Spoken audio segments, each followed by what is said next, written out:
ولكن الله حبب إليكم الإيمان وزينه في قلوبكم وكره إليكم الكفر والفسوق والعصيان أولئك هم الراشدون فضلا من الله ونعمه والله عليم حكيم وإن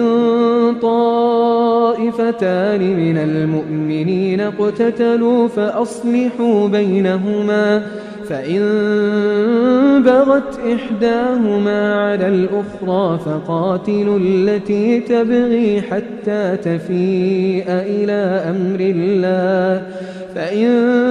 فاءت فأصلحوا بينهما بالعدل وأقسطوا إن الله يحب المقسطين